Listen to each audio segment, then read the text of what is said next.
তো আজকে আমরা যেটা বলতেছিলাম অল ক্লিয়ার।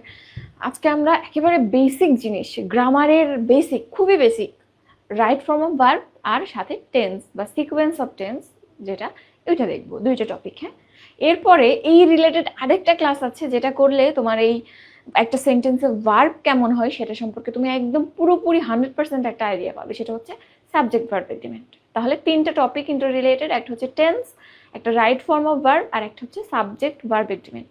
নামগুলো একটু কঠিন বা খটোমটো লাগতে পারে, বাট টপিক বা আসল জিনিসগুলো খুবই সহজ, প্যারান আর কিচ্ছু নাই।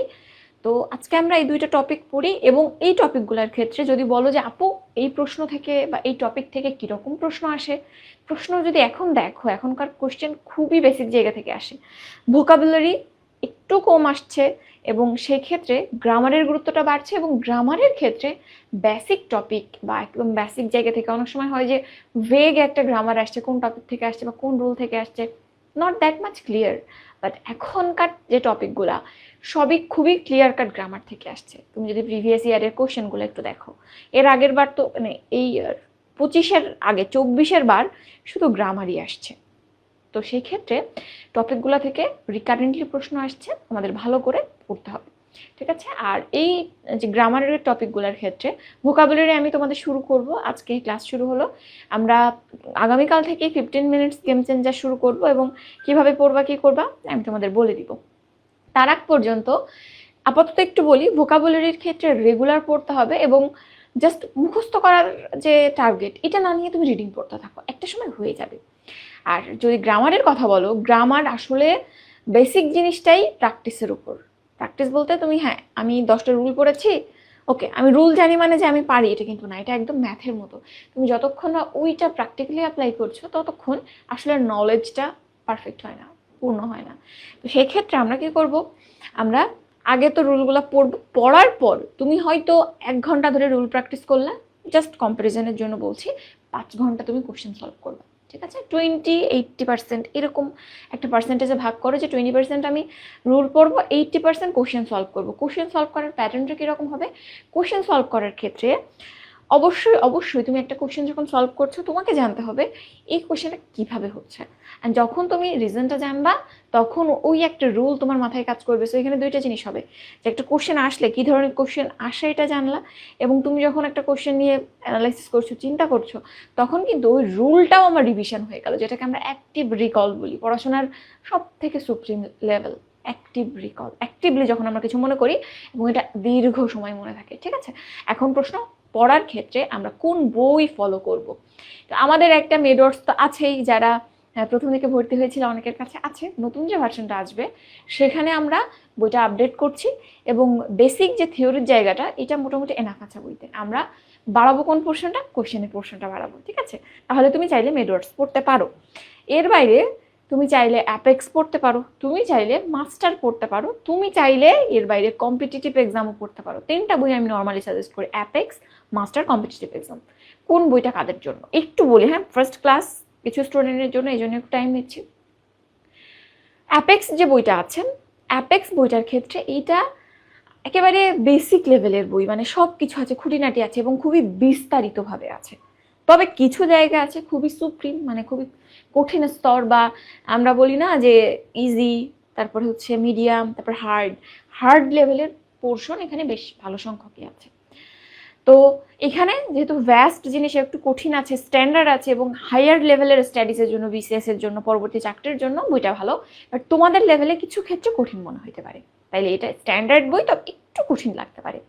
আর মাস্টারের ক্ষেত্রে মাস্টার বইটা আরও ইজিলি প্রেজেন্ট করা হয়েছে সব কিছু, এবং এখানে দেখবা কোশ্চেনগুলা সব ক্ষেত্রে সুপ্রিম কোশ্চেন আছে অবভিয়াসলি, বাট জিনিসগুলোকে ইজিলি রিপ্রেজেন্ট করা হয়েছে, এবং তোমার জন্য সহজ বোঝা একটা রুল, তার আন্ডারে কোশ্চেনগুলো অ্যানালাইসিস করা হয়েছে, এবং যত ইজি সম্ভব ইজি করা হয়েছে। তবে মাস্টারের একটা কি বলবো, মানে একটা দুর্বলতা যদি বলতে বলো, তাহলে এটা হচ্ছে 2021-এ লাস্ট এডিশন এসেছে, এরপর আর নতুন এডিশন আসে নাই। সো আপডেটেড কোশ্চেন তোমরা পাচ্ছ না। অ্যাপেক্স কিন্তু প্রতি বছর নতুন এডিশন আসে। আর কম্পিটিটিভ এক্সামের ক্ষেত্রে সব থেকে বড় যেটা সুবিধা, সেটা হচ্ছে যে একটা প্রশ্ন তুমি যখন সলভ করবা, দেখবা তার নিচে ব্যাখ্যা দেওয়া আছে, অন্য কোনো বইতে তুমি এরকম ব্যাখ্যা পাবে না, এর প্রত্যেকটা কোশ্চেনের ব্যাখ্যা। সো কম্পিটিটিভ এক্সাম তাদের জন্য ভালো যারা লাস্ট মোমেন্টে কোশ্চেন সলভ করছে, ঠিক আছে? তো এইটাই হচ্ছে মূল কথাবার্তা। আমরা তাহলে এখন পড়াশোনা শুরু করব, ঠিক আছে? কখন আসবে ম্যাটেরিয়াল? ম্যাটেরিয়াল আসবে এইচএসসির মাসখানেক আগে। অ্যাসপেক্ট পড়ো, সমস্যা নাই, বাট তোমাকে অবশ্যই স্ট্যান্ডার্ডটা মেনটেন করতে হবে অ্যান্ড তোমাকে স্ট্যান্ডার্ডটা বুঝতে হবে যে কোন জিনিসটাকে আমরা স্ট্যান্ডার্ড বলছি। ওকে, তাহলে আমরা শুরু করব। হ্যাঁ,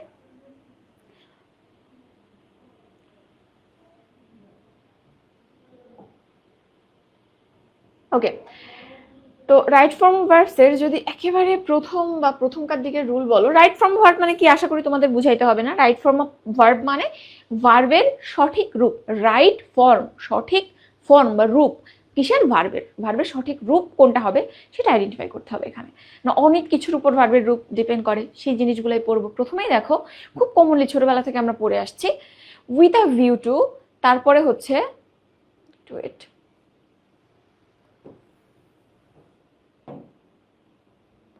ওকে, দেখো with a view to, look forward to, give up, insist on, be use to, এই যে জিনিসগুলো আছে এগুলোর পর যদি কোনো ভার্ব আসে তার সাথে আইএনজি যোগ করতে হয়।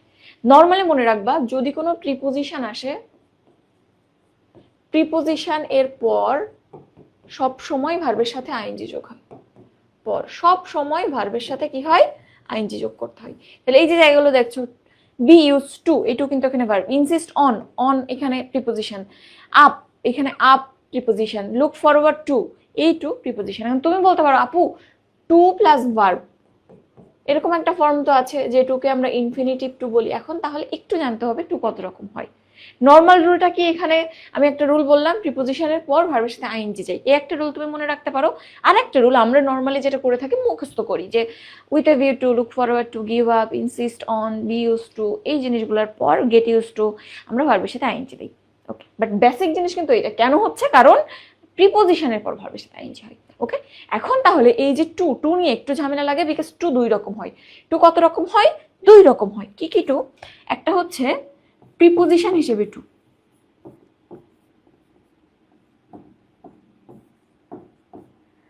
আরেকটা হচ্ছে ইনফিনিটিভ টু।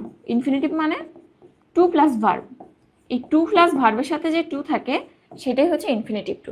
যেমন I want to go, I want to go, এখানে দেখো টু প্লাস ভার্ব, গো কিন্তু ভার্ব, এই যে টু এটা ইনফিনিটিভ টু। আর তুমি যদি বলো I did that with a view to achieving a good result, তাহলে with a view to achieving, এইখানের এই টু এটা কিন্তু প্রিপোজিশন। ঠিক আছে, চিনবো কিভাবে?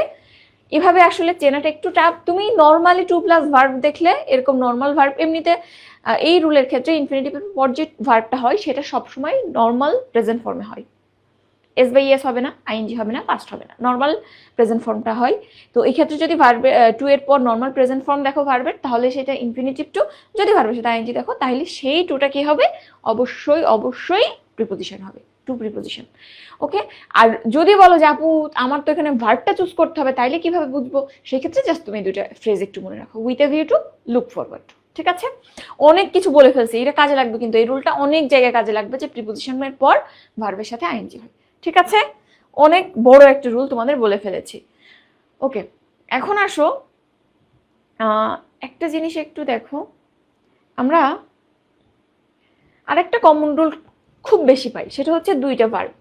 যদি কোনো সেন্টেন্সে দুইটা ভার্ব থাকে, কি থাকবে? দুইটা ভার্ব। সেই ক্ষেত্রে তুমি কি করবা? যেমন আমরা সাধারণত বলি যে এরকম একটা সেন্টেন্স, আই ওয়ান্ট, ভার্ব পরের ভার্বটা হচ্ছে গো টু মার্কেট, আমি বাজারে যেতে চাই।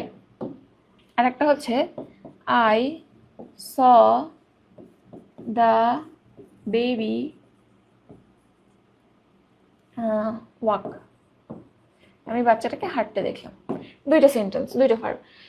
কোন ক্ষেত্রে কোন রুল অ্যাপ্লাই করব? আমরা নর্মালি দুইটা ভার্ব থাকলে জানি দুইটা রুল। একটা হচ্ছে ইদার পরের ভার্বটা টু প্লাস ভার্ব এই ফরম্যাটে লিখো, এক নম্বর রুল, টু প্লাস ভার্বের ফরম্যাট। দুই নম্বর রুল কি? ভার্বের সাথে আইএনজি যোগ করে দাও। এখন সব জায়গায় কি এই রুল কাজ করবে? টু প্লাস ভার্ব সব জায়গায় অ্যাপ্লাই করতে পারবো? ভার্বের সাথে আইএনজি সব জায়গায় অ্যাপ্লাই করতে পারবো? পারবো না, কিন্তু শর্ত আছে। শর্ত হচ্ছে যদি তুমি দেখো সেন্টেন্সটাই উদ্দেশ্যমূলক কোনো কাজ হচ্ছে, তুমি কোনো একটা উদ্দেশ্য নিয়ে বা ওই সেন্টেন্সের সাবজেক্ট কোনো একটা উদ্দেশ্য নিয়ে কাজ করছে, তাহলে সেই ক্ষেত্রে আমরা টু প্লাস ভার্ব এই রুলটাতে যাব।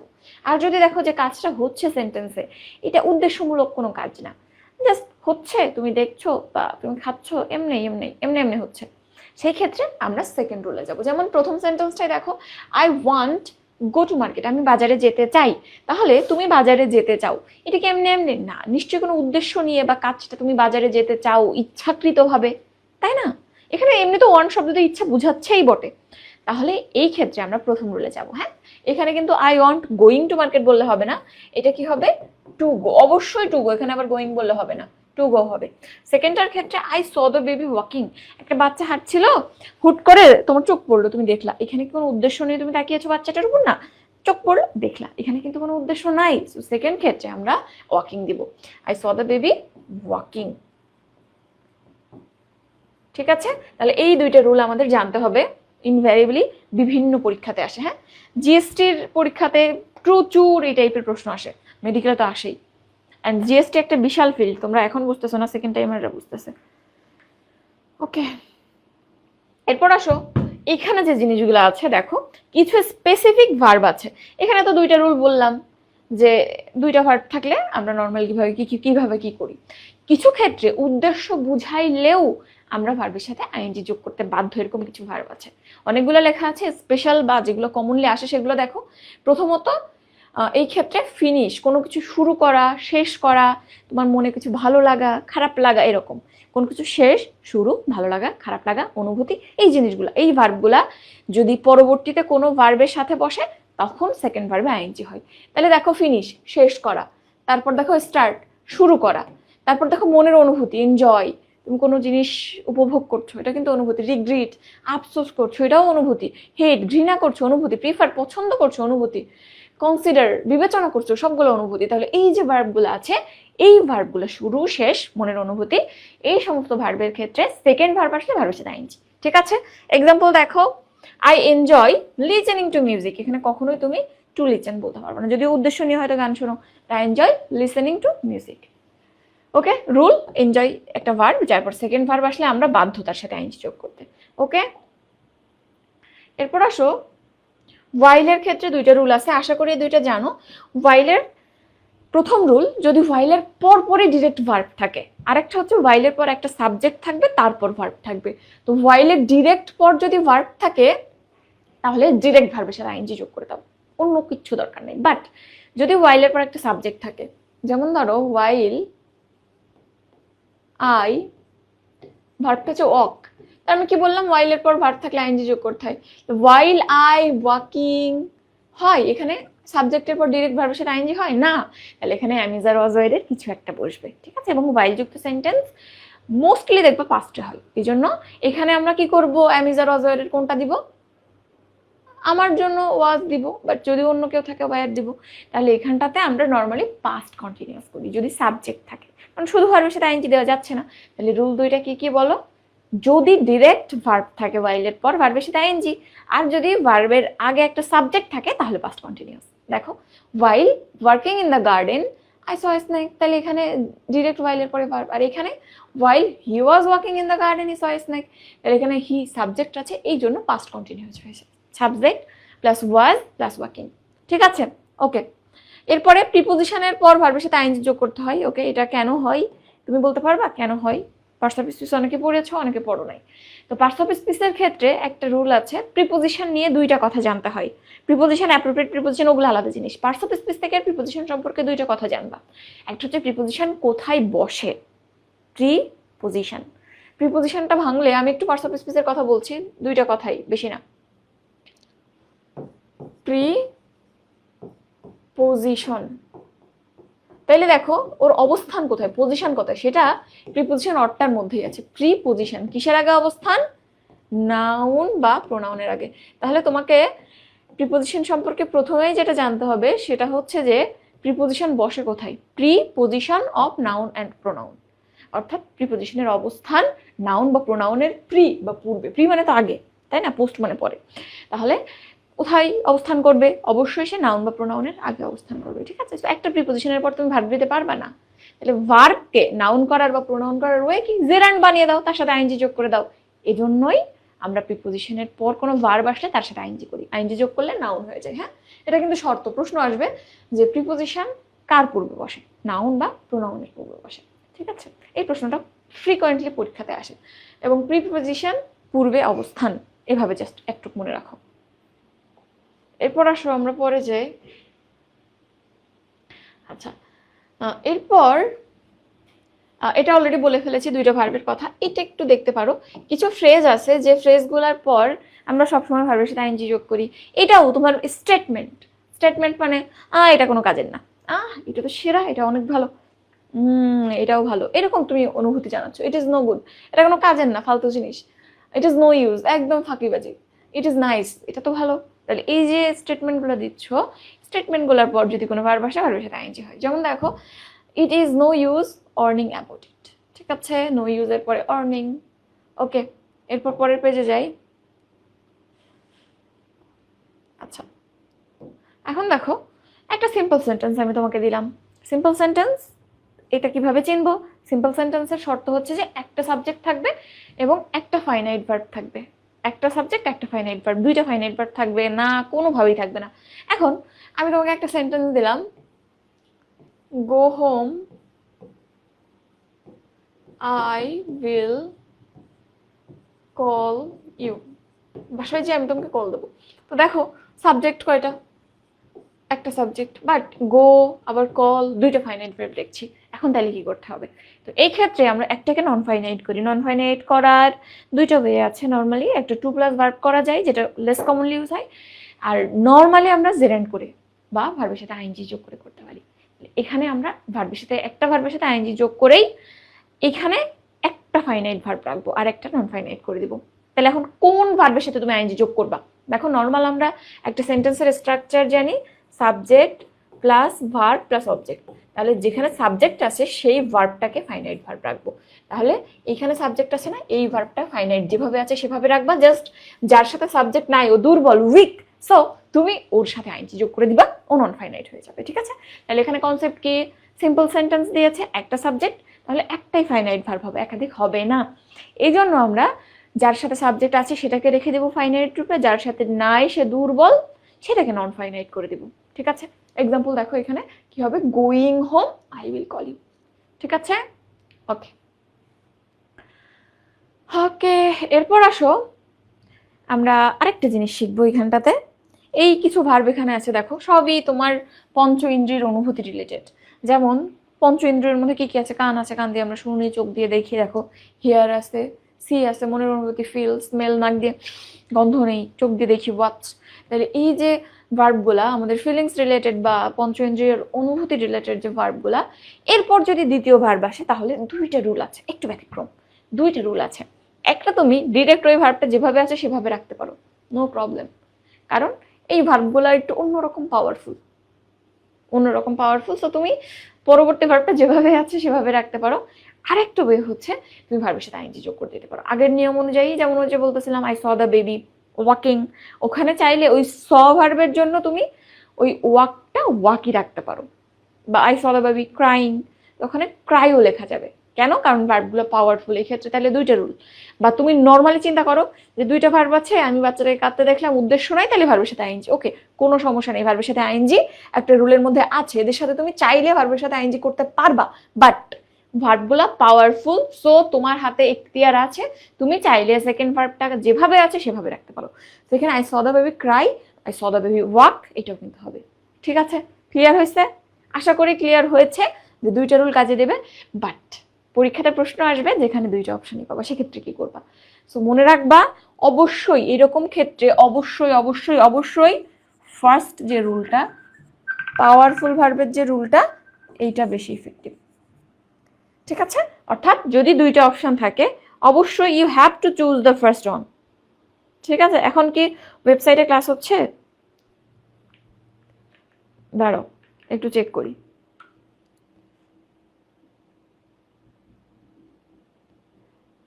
হ্যাঁ, ক্লাস হচ্ছে। ঠিক আছে, তাহলে you have to choose the first one always, মানে অলওয়েজ মানে অলওয়েজ, নাইলে কিন্তু নাম্বার কেটে দেবে। এরপর আসো এই রুল সবাই জানো যে had better, had rather, would better, would rather, এই যে ফ্রেজগুলো আছে এদের পর কোনো ভার্ব আসলে তার বেস ফর্মটা বসে। You had better see a doctor, you had better take warm water. তাহলে এই যে জায়গাগুলো আছে এত বেশি পড়ছো তোমরা, হ্যাভ টু, হ্যাজ টু, অনেক বেশি পড়ছো। সো আমার মনে হয় এটা বলা লাগবে।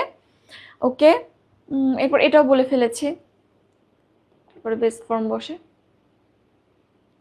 আচ্ছা, এরপর অ্যাজ দো অ্যাজ ইফ এর রুলটা একটু দেখো। অ্যাজ দো অ্যাজ ইফ এর ক্ষেত্রে আমরা যে কাজটা করি দেখো, অ্যাজ দো অ্যাজ ইফ বা এই টাইপের যে রুলগুলো আছে এই রুলগুলোর ক্ষেত্রে আমরা P1 P2 P3 মনে রাখবো। কি মনে রাখবো? P1 P2 P3। P1 মানে প্রেজেন্ট ইনডেফিনাইট, প্রেজেন্ট ইনডেফিনাইট মনে রাখবা, এটা কিন্তু অনেক জায়গায় আমি বলবো পরে। P2 মানে পাস্ট ইনডেফিনাইট, P3 মানে পাস্ট পারফেক্ট। এটা একটু লিখো, দেখবে প্র্যাকটিসে প্রচুর কাজে লাগতেছে। তুমি নিজে প্র্যাকটিস করতে পারবা। পড়াই স্যাটিসফ্যাকশন কখন আসবে? যখন তুমি পড়ার পরে পরীক্ষাতে ভালো একটা মার্কস পাবা। তুমি আজকে ক্লাসটা করো, কোশ্চেন সলভগুলো আমার সাথে করো, তারপর যে কোনো একটা মডেল টেস্ট বের করে এই টপিকের উপর এক্সাম দাও, দেখবা বেশ ভালোই মার্কস পাচ্ছ যদি ক্লাসে মনোযোগ দাও। তো তাহলে P1 P2 P3 এই তিনটা রুল আমরা মনে রাখবো, তিনটা নেমনিক আমরা মনে রাখবো। এখন এটার কাজ কি? কিছু রুল আছে অনেক জায়গাতে দেখবা একটা পোর্শন P1 হইলে অর্থাৎ প্রেজেন্ট ইনডিফিনাইট হইলে অপর পোর্শনটা পাস্ট ইনডিফিনাইট হয়, আবার একটা পোর্শন পাস্ট ইনডিফিনাইট হলে অপর পোর্শনটা পাস্ট পারফেক্ট হয়। ঠিক আছে, এটা কিসের উপর ডিপেন্ড করে একটু বলি দেখো। দুইটা কাজ, ধরো অতীতে দুইটা কাজ একসাথে হয়েছে, যেমন বাবা বাড়ি আসার আগে আমি ভাত খেয়ে ঘুমিয়ে পড়েছি, বা বাবা বাড়ি আসার আগে আমার পড়া শেষ হয়েছে। দুইটা কাজ হচ্ছে এখানে। কয়টা কাজ? দুইটা কাজ। দুইটার মধ্যে একটা কিন্তু একটু তুলনামূলক আগে হচ্ছে, আবার একটা একটু তুলনামূলক পরে হচ্ছে, তাই না? যেমন বাবা বাড়ি এসেছে আর আমি খেয়েছি, দুইটার মধ্যে কি বললাম? বাবা বাড়ি আসার আগে আমি খেয়ে নিয়েছি। তাহলে কোনটা আগে হয়েছে? আমার খাওয়াটা আগে হয়েছে, তারপর বাবা আসছে। তাহলে এই ক্ষেত্রে তুমি যদি পাস্টের কথা চিন্তা করো, পাস্ট ইনডেফিনাইট তুলনামূলক আগের নাকি পারফেক্ট তুলনামূলক আগের? পাস্ট পারফেক্ট কিন্তু বেশি আগের, পাস্ট ইনডেফিনাইট মোটামুটি সে তুলনায় একটু পরে। তাহলে আমি যদি এই একই সেন্টেন্সের মধ্যে এই দুইটাকে টেন্সে আইডেন্টিফাই করতে বলি, কোন ক্ষেত্রে কোন টেন্স হবে? যেটা আগে হয়েছে, তোমার খাওয়া past perfect, that is P3 হবে। আর তোমার বাবার আসা past indefinite, that is P2 হবে। মনে থাকবে। আবার তুমি যদি ফিউচারের কথা বলো, ফিউচারের ক্ষেত্রে আমরা প্রেজেন্ট এন্ড ফিউচার দুইটা টেন্স রাখি, একটা প্রেজেন্ট রাখি প্রেজেন্ট ইনডেফিনাইট, আর একটা ফিউচার রাখি। জিনিসটা কি রকম? তুমি আসলে আমি যাব, দুটো ইনডেফিনাইট। তুমি আসলে আমি যাব, তো আগে কোন কাজটা হবে? তুমি আসবা, তোমারে দেখবো আমি, তোমার হ্যাঁ তুমি আসছো, ওকে আমি যাবো। তাহলে কোন কাজটা আগে হচ্ছে? আমার আশাটা আগে হচ্ছে। এই জন্য এই ক্ষেত্রে তুমি যখন বলবে if you come I will go, কোনটা আগে হচ্ছে? আমার আশাটা। তাইলে যেটা তুলনামূলক আগে হচ্ছে সেটা বর্তমানের কাছাকাছি, আর যেটা আরো পরে হচ্ছে সেটা ভবিষ্যৎ। তাহলে যদি আমরা ফিউচারের কোনো কিছু বলি তাহলে দুইটা টেন্স ব্যবহৃত হয়, একটা হচ্ছে প্রেজেন্ট আর একটা হচ্ছে ফিউচার। তাহলে কোন ক্ষেত্রে ফিউচার? যেটা তুলনামূলক পরে হচ্ছে। তুমি আসবা, তোমাকে দেখবো, আমি যাব, আমার যাওয়া। I will go when if you come বা ওয়েন ইউ কাম, সেটা হচ্ছে প্রেজেন্ট ইনডেফিনাইটের। এটাকে ক্লিয়ার হয়েছে? কখন আমরা দুইটা টাইপের বা দুইটা ক্লজ থাকলে কোন ক্ষেত্রে কোন ভার্ব দিব? আশা করি ক্লিয়ার হয়েছে। প্রচুর প্রশ্ন দেখবা এই টপিকে। এখন আসো এখানের এই জিনিসটা একটু দেখি। এটা একটা স্ক্রিনশট দাও, আমি মুছে দিব। তাহলে এটা একটু মোছা দরকার, একটা স্ক্রিনশট দাও।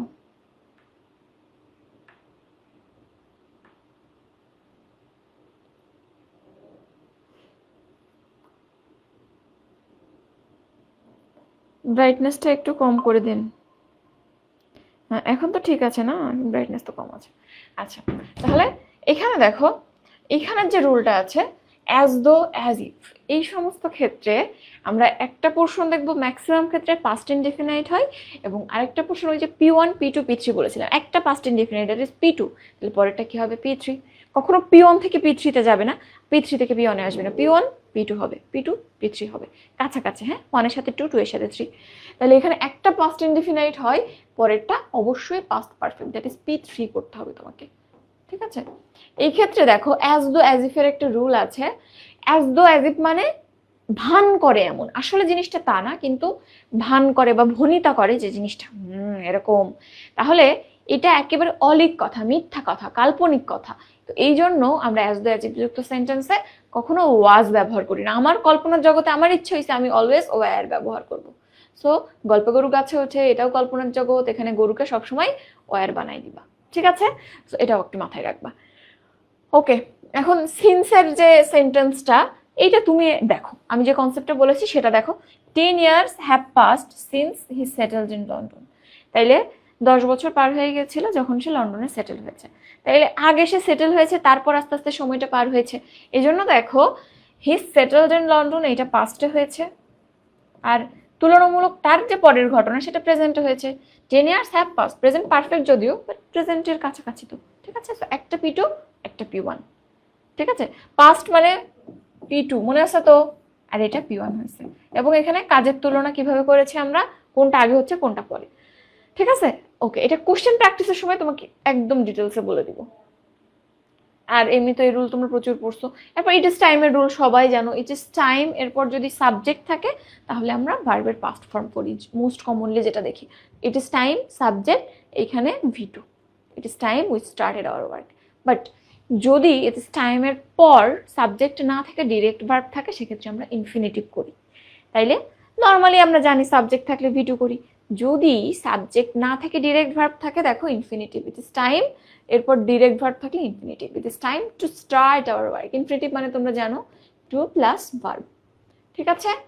আর যদি এরকম না থাকে, মাঝখানে আবার ফর প্লাস অবজেক্ট থাকতে পারে। It is time for us to start our work, it's time for him to start his work, it is time for her to start her work. তো এই সমস্ত ক্ষেত্রে একই রকম, জাস্ট মাঝখানে ফর অমুক তমুক, এটা অবজেক্ট, ইট নট সাবজেক্ট। এই জন্য আমরা এই ক্ষেত্রেও টু প্লাস ভার্ব ইনফিনিটিভ করবো, ঠিক আছে? তাহলে শুধু সাবজেক্ট থাকলেই আমরা V2 লিখবো, আদারওয়াইজ উপরের ইনফিনিটিভের রুল, এটাও একটু দেখবা। আচ্ছা, এরপর এই জিনিসটা একটু দেখো, উইশের ক্ষেত্রে উইশ যুক্ত সেন্টেন্সে কি করা হয় সাধারণত? উইশ দুই রকম হইতে পারে। একটা হচ্ছে শুধু উইশ বা প্রেজেন্টের wish, I wish I were a queen, এরকম একটা সেন্টেন্স হইতে পারে। আবার হইতে পারে উইশডে, পাস্টে, পাস্ট ইনডেফিনাইটে। তাহলে প্রেজেন্ট ইনডেফিনাইট, প্রেজেন্ট ইনডেফিনাইটকে কি বলেছিলাম? P1, আর পাস্ট ইনডেফিনাইটকে বলেছিলাম P2। তাহলে P1 থাকলে আমরা কি করব? P2 করব। P2 থাকলে কি করব? P3 করব। তাহলে নর্মালি যদি আই উইশ থাকে বা অমুক উইশ, হি উইশ বা ওই উইশ, সেই উইশ, তাহলে এরকম যদি থাকে তাহলে পরের পোর্শন কি হবে? পাস্ট ইনডেফিনাইট হবে, ঠিক আছে? এবং এখানে একই কথা, কাল্পনিক জগৎ। আমি আশা করছি আমি যদি রানী ভিক্টোরিয়া হইতাম, বাট আমি কি রানী ভিক্টোরিয়া হইতে পারবো? পারবো না, অলিক কল্পনা। এই জন্যই আমরা এখানটাতে গল্পে গরু গাছে তুলে ওয়্যার করে দিব, ঠিক আছে? আর যদি প্রেজেন্ট না থেকে পাস্ট হয়, আই উইশড, সেই ক্ষেত্রে কি করব? সেই ক্ষেত্রে আমরা এখানটাতে জাস্ট আগের রুল, P2 আছে, P3 করব, I had been queen Victoria, ঠিক আছে? তাহলে এখানে আমরা P2 বা পাস্ট ইনডেফিনাইট থাকলে পাস্ট পারফেক্ট করব। ক্লিয়ার? ক্লিয়ার। তাইলে উইশ শুধু উইশ, আই উইশ পরের অংশ পাস্ট ইনডেফিনাইট, অবশ্যই ওয়্যার বসাবো। সেকেন্ড ক্ষেত্রে উইশড পাস্ট ইনডেফিনাইট, পরের অংশ পাস্ট পারফেক্ট। ক্লিয়ার? এখন একটা জিনিস আছে, সেটা হচ্ছে প্রথম অংশ উইশ আছে, তারপরও পরের অংশ P3 হইতে পারে। তাহলে P1 থেকে P3 তে জাম্প করতে পারে, কোন ক্ষেত্রে বলতে পারো? এটা একটা ভার্সিটির কোশ্চেন, যে এরকম আছে I wish I were a queen, just এখানে একটা ইয়েস্টারডে আছে। মনে রাখবা, যদি কখনো সেকেন্ড যে ক্লজটা, পরের যে পোর্শনটা, এইখানে অতীতবোধক কোনো শব্দ থাকে, স্টার্টে হইতে পারে, লাস্টে, লাস্ট নাইট, এরকম লাস্টের যে কোনো কিছু, তো এরকম যদি কোনো অতীতবোধক শব্দ থাকে, সেই ক্ষেত্রে আমরা আর পাস্ট ইনডেফিনিট করতে পারি না। পাস্ট নর্মালি পাস্ট ইনডেফিনিট আছে, এর প্রভাবে পাস্ট পাস্ট মিলে আরেকটু শক্তিশালী past, that is past perfect হয়ে যায়, ঠিক আছে? তো প্রথম অংশ যদি পাস্ট ইনডেফিনাইট হয় আর অতীতবোধক শব্দ থাকে, সেই ক্ষেত্রে পরের পোর্শন পাস্ট পারফেক্ট করতে হয়। তিনটা রুল বললাম, যার মধ্যে এটা এখানে লেখা না, এটা একটু মেনশন করে নেবা এখানে, ঠিক আছে? এটা একটু লিখে ফেলো। ওকে, আচ্ছা। No sooner had scarcely had, এই জিনিসগুলো তুমি জানো, এই রুল আমি আর বলবো না। অ্যাজ সুন অ্যাজ এর রুলও জানো তুমি। আনলেস, আনটিল, তারপর হচ্ছে ইফ, এগুলোর রুলও জানো। ইফ কন্ডিশনালে তোমরা পড়বে ডিটেলসে। একটু কথা বলি আনলেস নিয়ে। আনলেসের ক্ষেত্রে দেখো, আনলেস বা আনটিল ওরা নিজেরা কিন্তু নেগেটিভ। আনলেস মানে যদি না, আনটিল মানে যতক্ষণ না, যতক্ষণ না, তাইলে যদি না, যতক্ষণ না, এই যে ফ্রেজগুলো আছে ওরা নিজেরাই নেগেটিভ। সো এখানে আমি আর নেগেটিভ ব্যবহার করতে পারবো না। আনটিল, আনলেস এই যুক্ত সেন্টেন্সে, এই ওয়ার্ডগুলো যুক্ত সেন্টেন্সে আমি আর নেগেটিভ পোর্শন ব্যবহার করতে পারবো না, তাহলে ডাবল নেগেটিভ হয়ে নেগেটিভ হয়ে যাবে। ঠিক আছে, তাহলে এটা একটু মাথায় রাখবা। হ্যাঁ, আর রুল ইফ এর মতো, ইফ এর রুল আমরা পরে শিখবো ডিটেলসে। আচ্ছা, এইখানের জিনিসটা জাস্ট ওই আগের মতো, ওয়েন যুক্ত sentence, I will call you when I get the news. কোন কাজটা আগে হচ্ছে দেখো, আমি তোমাকে কল করব কখন, যখন আমি খবরটা পাবো। তাহলে আগে খবরটা তো পাবি রে বাবা, তারপর কল করবি। তাহলে আগে কোন কাজটা হচ্ছে, আমার খবর পাওয়া, তাহলে ওইটা তুলনামূলক আগে, প্রেজেন্টের দিকে। আর তোমাকে কল করবো একটু পর, সো ওইটা ফিউচারে যাচ্ছে। ঠিক আছে, সো আশা করি এটাও ক্লিয়ার। ওকে, এরপরে এটাও একই রকম, দুইটা কাজ ফিউচারে হচ্ছে বা পাস্টে হচ্ছে, কোনটা আগে পরে হচ্ছে। She told me her name after she had come. তাহলে এখানে বিফোর আফটার এর রুল তুমি চাইলে মুখস্থ করতে পারো, বাট মুখস্থ করার কোনো দরকার নেই। তুমি নর্মালি দেখো যে সে তার নাম আমাকে বললো সে আসার পর, কোন কাজটা আগে হয়েছিল, সে নিশ্চয়ই আগে আসছে তারপর কথা বলছে তোমার সাথে, তাই না? হাওয়াই তো ওহির মতো কথা বলতে পারে না। তাহলে দেখো এখানটাতে কোন পোর্শনটা, সে আগে এসেছে, শি হ্যাড কাম, এটা পাস্ট পারফেক্ট হয়েছে। আর she told me her name, এটা পাস্ট ইনডিফিনিট হয়েছে। এটা তুলনামূলক আগে, তুলনামূলক পরে। মানে আগে বলতে হচ্ছে, মানে কিভাবে বলবো, মানে ধরো এইটা 10টা 10-এ সে এসেছে, আর তার নাম বলেছে 10টা 12-তে, তাহলে তুলনামূলক আগে এটা হচ্ছে, বুঝছো? আগে পরের কনসেপ্ট টাইমের হিসাবে। ওকে, আচ্ছা এটা তো তুমি জানো। উড দ্যাট থাকলে কি করতে হয়? উড দ্যাট থাকলে আমরা subject plus could plus V1 plus extension করি। এত রুল, এই প্লাস প্লাস প্লাস এগুলো মনে থাকে? জাস্ট একটা সেন্টেন্স মনে রাখো, would that I could be a child again, যে জিনিসটা আমরা সব থেকে কমনলি পড়ে থাকি, এই সেন্টেন্স সবাই পরিচিত। Would that I could be a child again, যদি আমি শিশু বাচ্চা হইতে পারতাম। তাহলে উড দ্যাটের পর জাস্ট এই সেন্টেন্স অনুযায়ী সাবজেক্ট, কুড, ভার্ব, এক্সটেনশন, একটু। ঠিক আছে, ওকে। এরপর দেখো আর একটা রুল, এটা তোমরা দেখেছো অনেক জায়গায়, teach, know, explain, learn, show. এই যে ভার্বগুলো আছে, তুমি কাউকে কিছু শিখাচ্ছ, বর্ণনা করছো, এই জিনিসগুলা, ধর আমি তোমাকে শিখাচ্ছি, আমি তোমাকে সাঁতার শিখাচ্ছি, সাঁতার শেখানো যায় না, সাঁতার কিভাবে কাটতে হয় সেটা দেখানো যায়। আবার আমি তোমাকে সাইকেল চালানো শেখাচ্ছি, আমি তোমাকে সাইকেল চালানো শেখাচ্ছি না, সাইকেল কিভাবে চালাতে হয় সেটা শেখাচ্ছি। তাহলে এই যে ভার্বগুলো আছে দেখো, টিচ, আমি তোমাকে শিক্ষা দিচ্ছি না, কিভাবে শিখতে হয় সেটা শেখাচ্ছে। টিচারের কাজ কি? ওয়ে অফ লার্নিং শেখানো। আমি চাইলে তোমাকে, এখানে ধরো এখন 40 জন স্টুডেন্ট আছো, কেউ শিখে যাবে কেউ শিখে যাবে না, তাহলে আমি কিন্তু আসলে শেখাচ্ছি না, পথটা বাতলে দিচ্ছি, কেউ নিতে পারবে কেউ পারবে না, বুঝছো? তাহলে টিচ, নো, এক্সপ্লেন, লার্ন, এই যে ভার্বগুলো আছে এগুলো ডিরেক্ট বলা যাবে না যে আই উইল বা হি টট মি, এভাবে বলা যায়। বাট আমি যখন এইভাবে বলবো যে he taught me to do this, এভাবে না, সে আমাকে এটা করতে শিখাইলো না, সে আমাকে এটা কিভাবে করতে হয় সেটা শিখাইলো। He taught me how to do this.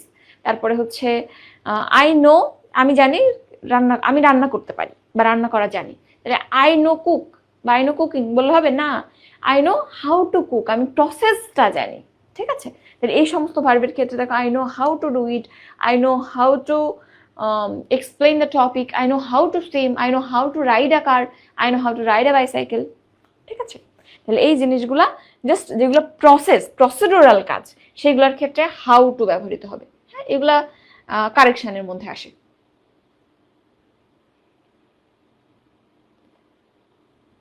আচ্ছা, এরপরে ওকে, লেস্ট যুক্ত ভার্ব, এটা প্রচুর আসে লেস্ট যুক্ত সেন্টেন্সের ক্ষেত্রে।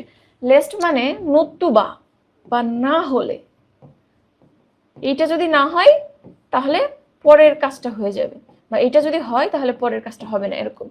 তো এক্ষেত্রে লেস্ট যুক্ত সেন্টেন্স প্রথম অংশ যে অর্থ প্রকাশ করে, পরের অংশ অপোজিট। অর্থাৎ প্রথম অংশের কাজটা তুমি যদি করো পরের অংশ হবে না, প্রথম অংশটা যদি না করো পরের অংশ হবে, উল্টা। এবং এক্ষেত্রে একটা রুল আছে, লেস্ট যুক্ত সেন্টেন্সে লেস্ট যুক্ত অংশ subject plus should plus verb এই ফরম্যাটে বসে। তাইলে দুইটা জিনিস তোমাকে জানতে হবে, প্রথম অংশের কাজ হইলে দ্বিতীয়টা হবে না, বা প্রথম অংশ না হইলে দ্বিতীয়টা হবে, অপোজিট। অ্যান্ড লেস্টের ক্ষেত্রে lest plus should plus verb. ঠিক আছে, দেখো কিভাবে। Walk fast lest you should miss the train. তাইলে দ্রুত হাঁটতে বলা হচ্ছে, তুমি যদি দ্রুত হাঁটো তাইলে কি ট্রেন মিস করবা? না, তাহলে ওটা যদি করো এটা হবে না। আবার দেখো ওয়াক ফাস্ট, তুমি হেঁটো না দ্রুত, তুমি দ্রুত না হাঁটলে পরের কাজটা হবে, তুমি ট্রেন মিস করে ফেলবা। এমনি এমনি হাঁটতেছো, ট্রেন মিস। তাহলে এই দুইটা অর্থর দিক থেকে একটু মিলাবা, এবং দেখো লিস্টের পরে subject plus should plus verb always প্রচুর আসে, প্রচুর, মানে অনেক অনেক অনেক ইম্পর্টেন্ট একটা প্রশ্ন। ঠিক আছে, আশা করি বুঝেছেন। ওকে, এরপর আমরা পরে যাই।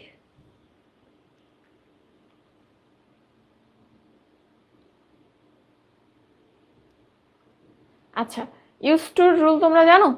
ইউজ টু রুল হচ্ছে নর্মালি শুধু ইউজ টু যদি থাকে, সাবজেক্ট প্লাস ইউজ টু আর কিচ্ছু না, তাহলে পরবর্তী ভার্ব বেস ফর্মে বসে। সাবজেক্ট প্লাস ইউজ টু হলে ভার্বের যে নর্মাল প্রেজেন্ট ফর্ম সেই প্রেজেন্ট ফর্মটা বসে। যেমন I use to play cricket in the afternoon, আমি বিকালে ক্রিকেট খেলতাম। তাহলে নর্মালি কি বললাম, যদি শুধু ইউজ টু থাকে তাহলে ভার্বের নর্মাল প্রেজেন্ট ফর্ম। বাট দুইটা জিনিস আছে, একটা হচ্ছে গেট প্লাস ইউজ টু বা be verb plus use to. Be এর মধ্যে অ্যামিজার ওয়াজ ওয়ার অনেক কিছু হইতে পারে, বি প্লাস ইউজ টু। যদি এরকম দুইটা পোর্শন থাকে, বি প্লাস ইউজ টু বা গেট প্লাস ইউজ টু, সেই ক্ষেত্রে পরবর্তী ভার্বের সাথে আইএনজি দিতে হয়। তাহলে নর্মাল শুধু use to, normal verb present ইনডেফিনাইটে। এরপর যদি তোমার সাথে গেট বা বি ভার্ব থাকে তাহলে কি করবো, ভার্বের সাথে আইএনজি। ঠিক আছে, আশা করি এটাও ক্লিয়ার হয়েছে। ওকে, এরপর হচ্ছে can not but, could not but, can not help, could not help, এটা তো তুমি জানো। Can not but could not বাটের পর যে ভার্বটা আসে তার বেস ফর্ম বসে। But can not help, could not help, help তো ভার্ব, তাহলে এইখানে এটা যেহেতু ভার্ব, পরে একটা ভার্ব আসলে তার সাথে আইএনজি যোগ করতে হয়। Can not help, could not হেল্পের পর ভার্ব আসলে তার সাথে আইএনজি যোগ করতে হয়। ঠিক আছে, এটাও তুমি জানো। আচ্ছা, এরপর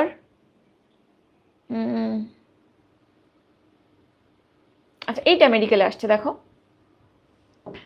তুমি বলতেছো এইটাই প্রথমবার যে এই ঘটনা ঘটেছে বা এইটাই দ্বিতীয়বার যে এই ঘটনা ঘটেছে, তুমি ফোন হারাইছো। তো তুমি মন খারাপ করে আছো, বলছো ফোন হারাইছে, মন খারাপ করিস না, ঠিক হয়ে যাবে, আবার ফোন কেনা যাবে। বলছো এই কি প্রথম, এই 3বার যে ফোন হারাইছি আমি, তাহলে এই যে প্রথমবার, এই দ্বিতীয়বার, এই তৃতীয়বার, এরকম তুমি যখন বলবা তার মানে একটা কাজ অলরেডি হয়ে গেছে। প্রথমবার হারাইছে, সেটা তো হারাই গেছে, দ্বিতীয়বার যদি হয়, একটা তো আগে গেছিল আবার গেছে, তার মানে অলরেডি সে কাজটা হয়ে গেছে। বাট মন যে তোমার খারাপ, দ্যাট ইজ তার ফল এখনো বর্তমান আছে। তাহলে this is the first time, second time, third time, এরকম ফ্রেজের ক্ষেত্রে আমরা যেহেতু ফল বর্তমান আছে এবং হয়ে গেছে, প্রেজেন্ট পারফেক্ট টেন্স ব্যবহার করি। ঠিক আছে, এটা কিন্তু ম্যাথ কোশ্চেন, ম্যাথে আসা। This is the first time, second time, third time, তাহলে this is the first time I have been there, this is the first time I have lost my phone, এটা আসছিল ম্যাথে। This is the second time I have lost my phone. ঠিক আছে, তুমি phone হারিয়েছো, already হারিয়ে গেছে, এবং এটা ফল এখনো বর্তমান আছে, তোমার মনটা এখনো খারাপ। ফোন হারাইলে মন খারাপ হবে না কার, বলো দেখি?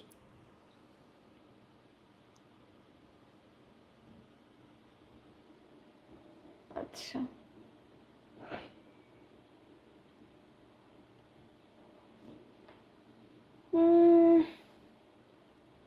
আচ্ছা, এখানে একটা রুল তোমাকে জানতে হবে।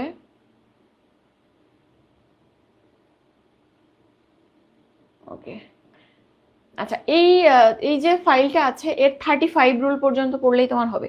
আমরা পরবর্তী পোর্শন পরের ক্লাসে সাবজেক্ট ভার্ব এগ্রিমেন্টের সাথে পড়বো। এখন তুমি একটা জিনিস একটু দেখো, এখানে কি হলো।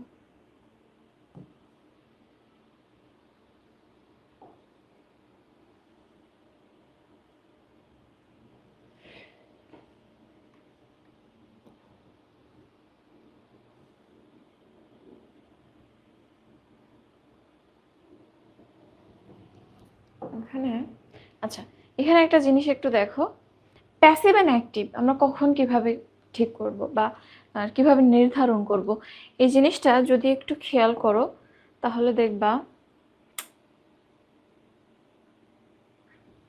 গুরু, আচ্ছা আমি এখানেই লিখি, একটু দেখার চেষ্টা করো। তো তো দেখো কোন একটা সেন্টেন্সে সাবজেক্ট অ্যান্ড এজেন্ট দুইটা জিনিস থাকে। কখনো কখনো এজেন্ট যে হয় সেই সাবজেক্ট হয়, আর কখনো কখনো সাবজেক্ট অ্যান্ড এজেন্ট ভিন্ন হয়। তো সাবজেক্ট মানে কি, একটা সেন্টেন্সের স্টার্টিংয়ে যে ওয়ার্ডটা থাকে সেটাই হচ্ছে সাবজেক্ট। আর এজেন্ট কি, ওই সেন্টেন্সে যে ভার্বটা আছে ওই ভার্বের কাজ যে করে থাকে সে হচ্ছে এজেন্ট। যেমন আই ইট রাইস,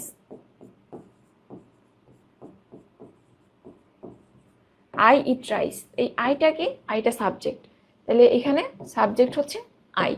এজেন্টকে, এজেন্ট মানে এই সেন্টেন্সের ভার্বকে, খাওয়া ইট, এই কাজটা কে করছে, খাওয়ার কাজটা আমি করছি, তাহলে এখানে এজেন্ট হচ্ছে আই। তাহলে যে সাবজেক্ট সেই এখানে এজেন্ট। আবার এমন হতে পারে rice is eaten by me, এরকম একটা সেন্টেন্স হইতে পারে। এখানে দেখো সাবজেক্টকে সেন্টেন্সের শুরুতে আছে রাইস, তাহলে দ্বিতীয় ক্ষেত্রে সাবজেক্ট হচ্ছে রাইস, কিন্তু এজেন্টকে এখনো কিন্তু ভার্বটা সেই খাওয়াই, খাওয়ার কাজটা কি করছে, ভাত নিজেকে নিজে খেয়ে ফেলছে না, সো এখানে সেই আমি খাওয়ার কাজটা করতেছি, সো দ্বিতীয় ক্ষেত্রে এজেন্ট সেই আই আছে।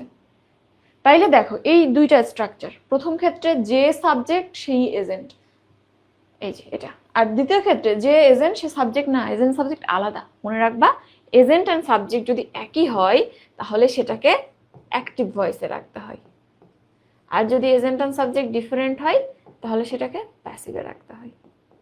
ঠিক আছে, এই দুইটা মনে থাকবে। প্যাসিভ কখন করব আমরা, এজেন্ট এবং সাবজেক্ট ডিফারেন্ট হইলে। আর অ্যাক্টিভ কখন করব, যে এজেন্ট সেই সাবজেক্ট, অর্থাৎ যে সাবজেক্টের জায়গায় আছে ওই কাজটা সম্পাদন করছে, কাজটা সম্পন্ন করছে। ঠিক আছে, আচ্ছা তাইলে মোটামুটি এখান থেকে এতটুকুই বেসিক জিনিস ছিল। এখন আমরা আসো টেন্স নিয়ে তোমাদের কিছু কথা বলি।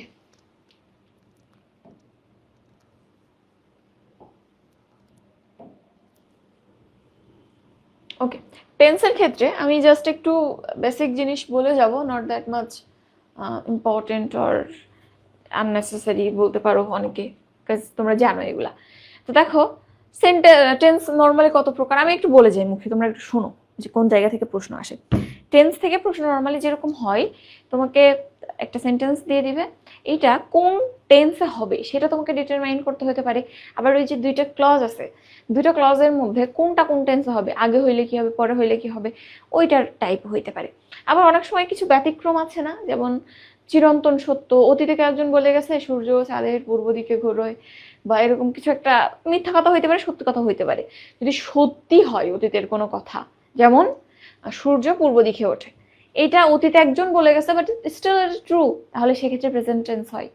আবার অতীতে এক সময় চিন্তা করা হইতো যে সূর্য পৃথিবীর চারদিকে ঘোরে, এটা অতীতের একটা কথা বাট মিথ্যা, মানে সত্য না, তো সেই ক্ষেত্রে কিন্তু এইটা আবার পাস্টে হবে। তাহলে এই সমস্ত যে কাহিনী টাহিনী আছে এইগুলা থেকে এখানে প্রশ্ন আসে। তাহলে চলো আমরা এক পলক একটু দেখে নেই, এক ঝলক। আচ্ছা দেখবো নাকি বলবো, বলো দেখবো নাকি বলবো, যারা আসো একটু কমেন্ট করো।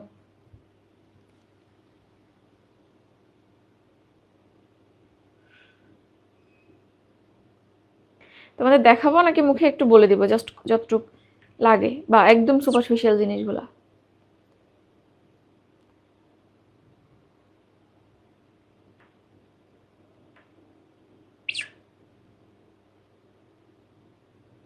কমেন্ট করো দ্রুত, হারি আপ। আমার হবে না কারণ ফোন নাই, তিথি বলতেছে। আচ্ছা তুমি যে ফোনটায় ক্লাস করছো, আই হোপ ইট, মানে কি বলবো, আই হোপ যে চুরি না হোক, কিন্তু তারপর যদি হয়ে যায় তাহলে বুঝবা। মানে অনেকে বলো যে ফোন নাই নিজের, বাট দেখবা এন্ড অফ দ্য ডে মা বাবার ফোন নিজে অধিকার করে বসে থাকি আমরা। আমার যখন ফোন ছিল না, মায়ের ফোন কি ভাই, এটা আমার ফোনই ছিল, এরকম লাগতো, মাকে দিতামই না কখনো। আচ্ছা বলো, মুখে বলবো নাকি তোমাদের লিখে দিব?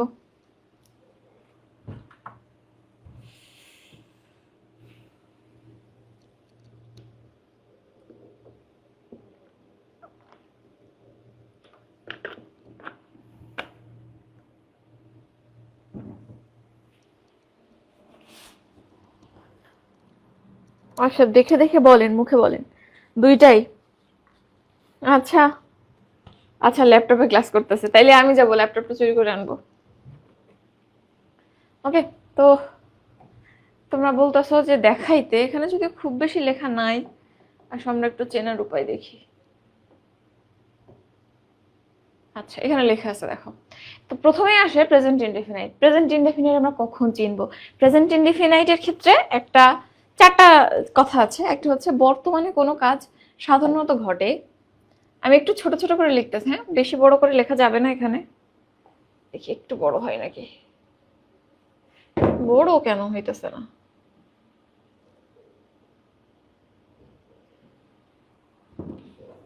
দাঁড়াও।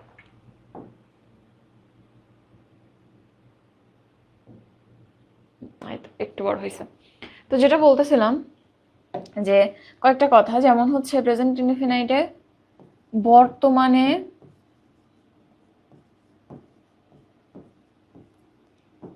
কোনো কাজ সাধারণত ঘটে থাকে। যেমন কিরকম? বর্তমানে তুমি কলেজে যাও, বর্তমানকালে তুমি সাধারণভাবে ভাত খাও, গোসল করো, এই যে কাজগুলো, এইগুলো প্রেজেন্ট ইনডেফিনাইট হয়। এরপরে কারোর নিত্য অভ্যাসের কথা যদি বলো, সকালে উঠে সে হাঁটতেছে, এটা নিত্য অভ্যাস। বা সপ্তাহে 2 দিন করে জিমে যায়। এরপর চিরন্তন কোনো সত্য, চিরন্তন সত্যের মধ্যে ওই যে সূর্য পূর্ব দিকে ওঠে, পৃথিবী সূর্যের চারদিকে ঘোরে, চিরন্তন সত্যের ক্ষেত্রে প্রেজেন্ট ইনডেফিনাইট হয়। আরেকটা হচ্ছে ঐতিহাসিক ঘটনা, ইতিহাসের কত ঘটনা, 1971-এর ঘটনা, 1952 ঘটনা, এইগুলোও তুমি যখন বলবা তখনও আমরা জিনিসটাকে এত অ্যাক্টিভলি রিকল করি যে সেই ক্ষেত্রেও আমরা অতীতটাকে প্রেজেন্ট হিসেবে কল্পনা করি। এই চারটা ক্ষেত্রে আমরা সবসময় প্রেজেন্ট ইনডিফিনিট ব্যবহার করি। কি কি বললাম? বর্তমানে যদি সাধারণভাবে কোনো কাজ ঘটে, কারো অভ্যাস বোঝাই, চিরন্তন কোনো সত্য কথা বোঝাই, আর ঐতিহাসিক কোনো ঘটনা বোঝাই, এই চার ক্ষেত্রে আমরা প্রেজেন্ট ইনডিফিনিট টেন্স ব্যবহার করি। এবং এদের আইডেন্টিফিকার হচ্ছে এই সমস্ত সেন্টেন্সে always, regularly, usually, sometimes, generally, normally, এই জিনিসগুলো থাকে। এটা তুমি জানো। ওকে, এরপরে প্রেজেন্ট কন্টিনিউয়াস, ইনডিফিনাইট অ্যান্ড কন্টিনিউয়াসের মধ্যে পার্থক্য কি? ইনডিফিনাইট মানে নর্মালি হয়ে একসময় পজ হয়ে যায়। কন্টিনিউয়াস মানে ওই কাজটা এখনো চলছে, স্মুথলি চলছে। তাইলে সেটা ফিউচার বলো, পাস্ট বলো, প্রেজেন্ট বলো, কোনো কাজ যদি ধারাবাহিকভাবে এখনো ক্রমাগত চলতেছে বুঝায়, এরকম চলতেছে বুঝায়, তাহলে সেই ক্ষেত্রে কন্টিনিউয়াস ব্যবহার করি আমরা। চেনার উপায় কি বলো? কন্টিনিউয়াসের ক্ষেত্রে সাধারণত নাও, এখন, এখন হচ্ছে, ক্লাস নিচ্ছি আমি, চলতেছে কিন্তু আমার ক্লাস, নাও। তারপরে হচ্ছে যদি তুমি একটু অন্যভাবে বলো, রাইট নাও মানে এখনই, জাস্ট এট দিস মোমেন্ট। তারপরে এট দিস মোমেন্ট, এই মুহূর্তে, রাইট নাও মানে যায় at this moment, at present মানে বর্তমানে, টুডে মানে আজকে, আজকের ক্লাস এখনো চলছে। এই সমস্ত ক্ষেত্রে আমরা প্রেজেন্ট কন্টিনিউয়াস করে, ইনডিফিনাইট না করে। ঠিক আছে? ওকে, এরপর প্রেজেন্ট পারফেক্টের রুল তুমি জানো। এই মাত্র, জাস্ট, এই মাত্র, কেবলমাত্র, জাস্ট নাও, তারপরে অলরেডি, ইতোমধ্যে, ইয়েট, লেটলি, রিসেন্টলি মানে সবে, একটু আগে, এই মধ্যে, এর মধ্যে, এরকমই বুঝাই কিন্তু সবগুলা। নেভার, এভার, এই যে জিনিসগুলো আছে যার মধ্যে এইগুলো বেশি আসে, just, just now, already, recently, yet, এই কয়েকটা বেশি আসে। এগুলো যদি থাকে তাহলে প্রেজেন্ট পারফেক্ট টেন্স হয়। ওকে, আর এরপর হচ্ছে present perfect continuous. Present perfect continuous মানে কাজ শুরু হয়েছে, এখনো চলতেছে, চলতেছে, চলতেছে। ওই রবিবার শুরু হয়েছে বৃষ্টি, এখনো বৃষ্টি হচ্ছে, থামতেছে না। সেই রবিবার থেকে গরম পড়তেছে, এখনো গরম পড়েই যাচ্ছে, গরম কমতেছে না। তাহলে এই যে জিনিসগুলো আছে, এই জিনিসগুলোর ক্ষেত্রে অতীতে শুরু হয়ে এখনো চলতেছে, প্রেজেন্ট পারফেক্ট কন্টিনিউয়াস। দুইটা জিনিস দিয়ে আমরা টাইমিং বুঝাইতে পারি, একটা হচ্ছে ফর আর একটা হচ্ছে সিন্স। কি কি বললাম? একটা হচ্ছে, একটু লিখে, ফর, আর একটা হচ্ছে সিন্স।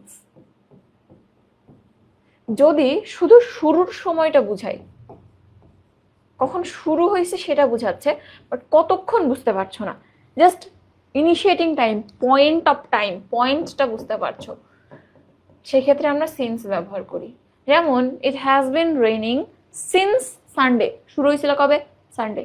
তুমি বুঝতে পারছো কখন শুরু হয়েছে। It has been raining since 9 AM, তাহলে কখন শুরু হয়েছিল সেটা বুঝতে পারছো, বাট কতক্ষণ ধরে হচ্ছে বুঝতে পারছো না। রবিবার শুরু হয়েছে, বাট আমি তো বলে দিচ্ছি না আজকে কি বার, সো তুমি ক্যালকুলেটর করতে পারছো না।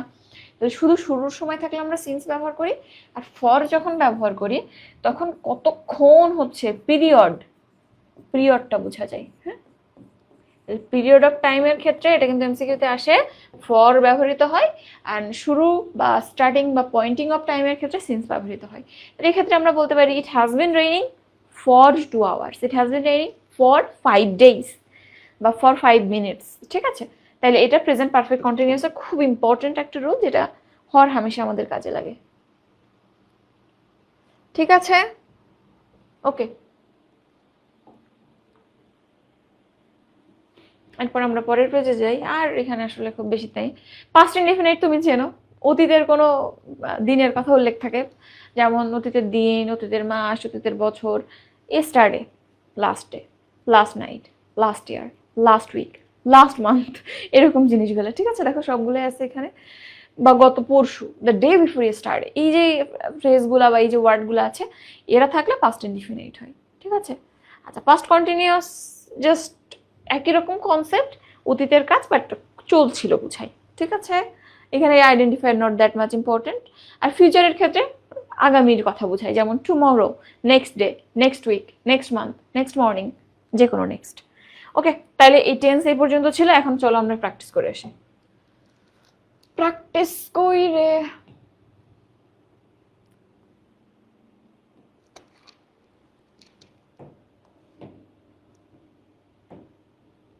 আচ্ছা, এটা হচ্ছে রাইট ফর্ম অফ ভার্বেরটা, প্রথমটা। ওকে, তো এখানে দেখো, এখানে দেখলেই তোমরা মোটামুটি মোটামুটি কেন ভালোই ধারণা পেয়ে যাবে।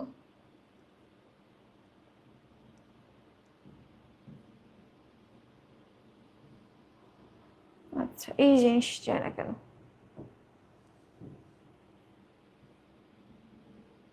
ওকে, তো এইখানটাতে যদি আমরা শুরু করি, প্রশ্ন দেখো, প্রথমে একটু রেসপন্স করবা।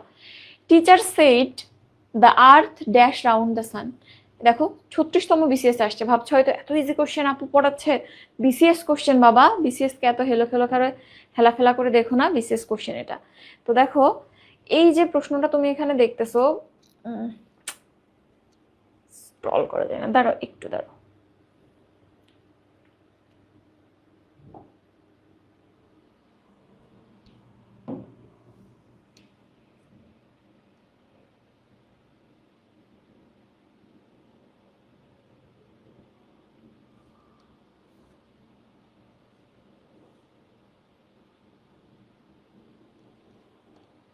আচ্ছা, যাই হোক, তো দেখো এখানে the earth dash round the sun, এখানে দুই জায়গায় আসছে দেখো।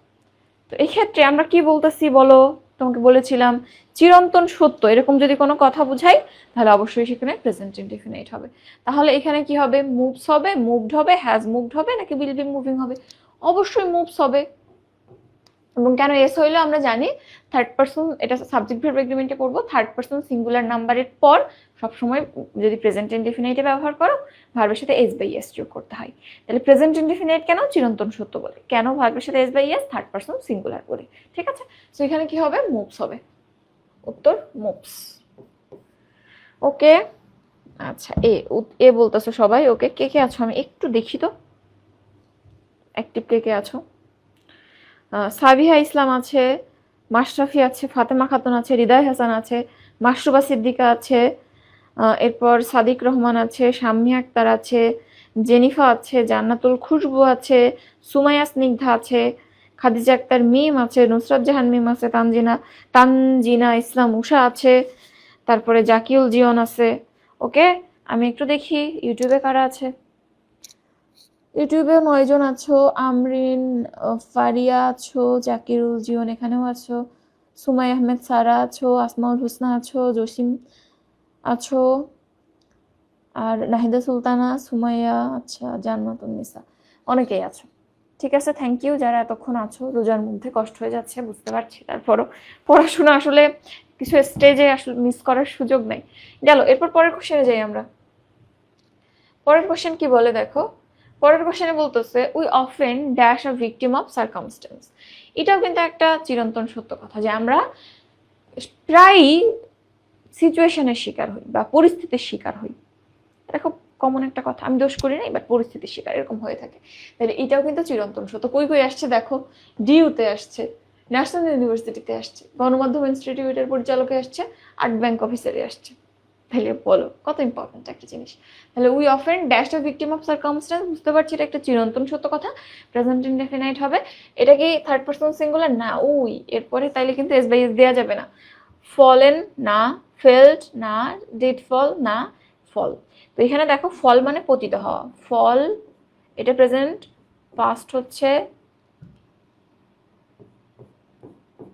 ফল, ফেল, ফলেন পার্টিসিপল। তাহলে এখানে আমরা ফল দিব, ফল মানে পতিত হওয়া। আমরা প্রায় সিচুয়েশন বা পরিস্থিতির পাল্লায় পড়ি, পরিস্থিতির শিকার হই, ঠিক আছে। এখানে তাহলে উত্তর কি হবে, ফল হবে। ওকে, এরপর পরের কোশ্চেনে যাই আমরা। পরের কোশ্চেনে কি বলেছে দেখো, আবার 1 নম্বরে আসছে কেন,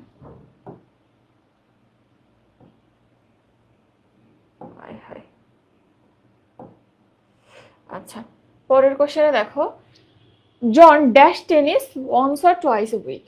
জন সপ্তাহে 2-1 বার টেনিস খেলে। তাহলে এই যে এটা দেখতেছো, এই ক্ষেত্রে তোমার কি মনে হচ্ছে শুনে, যে এটা তার অভ্যাস না, সে প্রতি সপ্তাহে টেনিস খেলে? তাহলে এটা কি হইতে পারে বলো? জন এই যে কাজটা বলতেছে এটা তার অভ্যাস, বলেছিলাম নিত্য অভ্যাসের ক্ষেত্রে আমরা প্রেজেন্ট ইনডিফিনিট টেন্স হই। তাহলে is playing usually, usually place, place usually, is usually playing. তাই প্রথমত নর্মাল অভ্যাস বোঝাচ্ছে, সে যে খেলতেছে এখন এরকম তো না, সে সপ্তাহে 2-1 বার টেনিস খেলে, খেলছে বোঝাচ্ছে না। তাহলে প্রথমেই আমরা কন্টিনিউয়াস দুইটা কেটে দেবো, এটাও হবে না এটাও হবে না। এরপর থাকে usually place and place usually. এখন দেখো ইউজুয়ালি প্লেস হবে না প্লেস ইউজুয়ালি হবে? জন ইউজুয়ালি প্লেস টেনিস নাকি জন প্লেস ইউজুয়ালি টেনিস, বলো তো? এই ক্ষেত্রে দেখো আমি একটু লিখি, জন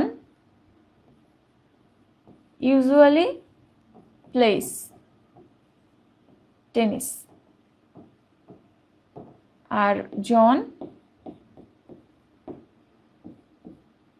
প্লেস টেনিস ইউজুয়ালি। এই দুইটা ফরম্যাটে তুমি লিখতে পারবা।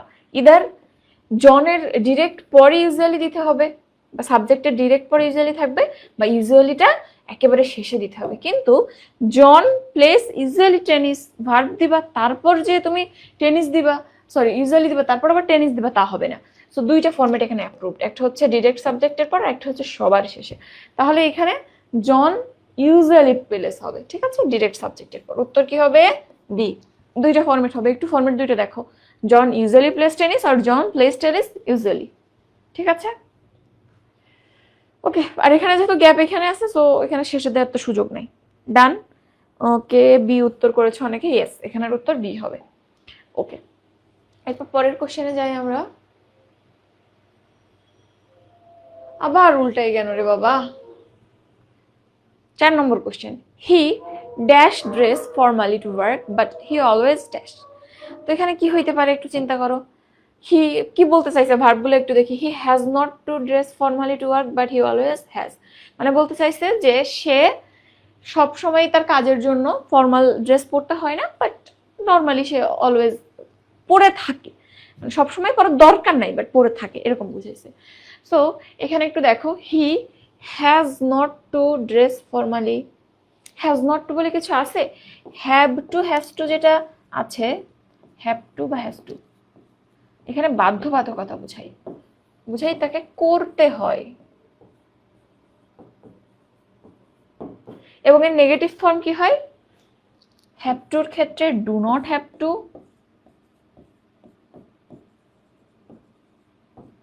আর হ্যাজ টুর ক্ষেত্রে does not have to, does not have to. তাহলে এইখানটাতে বলছি যে তার নর্মালি ফর্মাল পোশাক পরার দরকার হয় না, বাধ্যবাধকতা নেই, বাট সে করে। তাহলে এখানে হ্যাজ নট টু তো হবেই না, ফরম্যাট বললাম নেগেটিভের ক্ষেত্রে, ডু নট হ্যাভ টু এর ক্ষেত্রে, আর does not have to has to এর ক্ষেত্রে।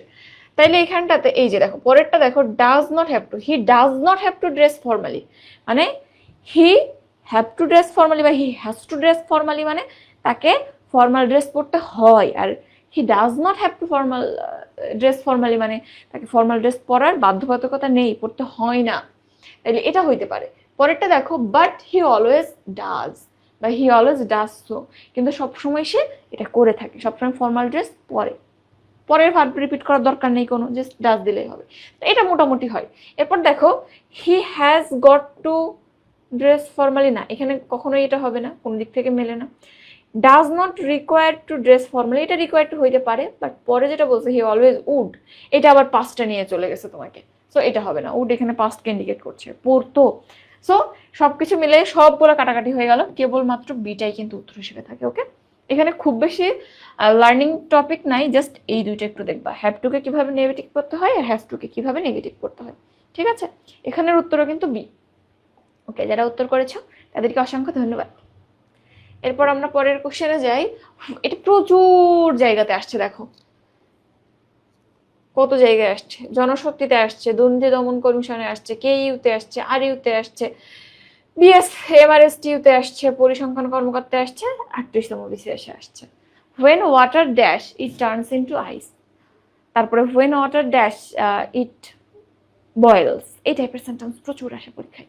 তাহলে যখন পানি কি করা হয়, বরফ কখন হবে, ফ্রিজ করলে বরফ হবে। এবং এটা কি বলতো, পানিকে তুমি ঠান্ডা করলে ফ্রিজ করলে বরফ হবে, এটাও একটা চিরন্তন সত্য। তাহলে এখানে প্রেজেন্ট টেন্স হবে। তাহলে when water will freeze, freezes, would freeze or froze, কোনটা হবে? when water, যেহেতু third person singular, freezes, FREEZES, when water freezes it turns into ice। ঠিক আছে, তাহলে উত্তর কোনটা হবে? ফ্রিজেস হবে। ঠিক আছে, এটার উত্তরও বি। বাপরে বাপ, সব বি কেন? দেখবা ম্যাক্সিমাম প্রশ্নের ক্ষেত্রে উত্তর বি এবং সি এর মধ্যে থাকে। এরপরে আসো, এই যে এই জিনিসটা একটু দেখো, এটা বিসিএস এ আসছে একবার দুইবার বিসিএস এ আসছে, আইইউতে আসছে, তারপরে সেসিপের সহকারী পরিচালক আসছে, সমবায় অধিদপ্তরের তাঁত সুপারভাইজারে আসছে। আচ্ছা, তাঁত কই চলে এখন? Do not make a noise while your father dash, শব্দ করো না যখন তোমার বাবা ঘুমাচ্ছে। তাহলে এই যে বাবা ঘুমাচ্ছে, এটা কি একটা পয়েন্ট অফ মোমেন্টের কাজ নাকি একটা কন্টিনিউয়াস মোমেন্টের কাজ? চিন্তা করো তো, আমি ঘুমাচ্ছি, এটা কিন্তু হচ্ছে চলমান কাজ। হ্যাঁ, ঘুম মানে একটা চলমান কাজ। হুট করে আমি ঘুমিয়েছি, শেষ ঘুম, এরকমটা না, এরকম ঘুম না, ঘুম একটা কন্টিনিউয়াস কাজ। তো বাবা যখন ঘুমাচ্ছে, দ্যাট কন্টিনিউয়াস টাইমে তুমি শব্দ করো না। তাহলে এই ক্ষেত্রে কি হবে? Do not make a noise while your father is sleeping. ঠিক আছে, ওকে। বাকিগুলো হবে না, হ্যাজ স্লিপড হবে না, স্লিপ হবে না, ইজ বিং হবে না। যেহেতু এখানে প্রেজেন্ট, পরেরটাও প্রেজেন্টই হবে। হ্যাজ হইলে তো ইসে হয়ে যায় প্রেজেন্ট পারফেক্টে, অ্যাসলিপ। এখানটাতে ইওর ফাদার অ্যাসলিপ। হোয়াইল যেহেতু আছে, হোয়াইলের ক্ষেত্রে আমরা বলেছিলাম যে নর্মালি হোয়াইল, হোয়েন এবং হোয়াইলের পার্থক্য কি? হোয়েনও সময় বোঝায়, হোয়াইলও সময় বোঝায়। দুইটার পার্থক্য এটাই যে হোয়েন সাধারণত ইনডেফিনাইটের ক্ষেত্রে ব্যবহৃত হয়, আর হোয়াইলের ক্ষেত্রে আমরা অলওয়েজ কন্টিনিউয়াস ব্যবহার করি।